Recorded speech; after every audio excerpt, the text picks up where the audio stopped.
Previously on Simulaciones Finitas, your engineering YouTube channel where we do a lot of simulation. So that's all I wanted to show you, some benefits of using composites and some benefits of using FEA in the design of pressure vessels. We are finishing the second part of this video, so I hope you like it and just subscribe. So have a good day. Many operators schedule either routine on-stream inspection or out-of-service inspection for an above-ground storage tank. The most common technique used to find corrosion problem is the ultrasound testing. Defining a grid mapping for thickness measurement is a good strategy to find thinning externally. Here, for example, during on-stream inspection was found a local metal loss area in the first 2 inches above the wall-to-bottom joint. These screenshots belong to that finding. Now, once we found this wall thickness loss, we need to define the maintenance plan for the tank. How do we address those repairs in storage tanks? Can we use lab patch repairs?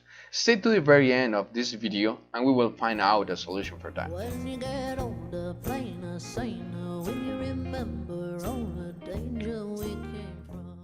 Okay, according to API 653, paragraph 9.3, there are 3 general situations where you may use a lab patch repair when approved by the owner. Okay? The first one is related to closure of holes. So let's suppose you have an storage tank with a nozzle connection that is connected to an existing piping system. Let's say that it does no longer work. So you may close that hole using a lab patch repair following the condition stated here. For example, you may need to weld continuously in the outer perimeter here and in the inner perimeter here. So it requires you to work externally in the tank and internally. The second condition is for reinforcement purposes. So let's suppose you have this wall with this specific metal loss. It is possible to reinforce this area using a lab patch repair, again following the condition stated here. For example, using a joint efficiency not exceeding 0.35. That's the second situation.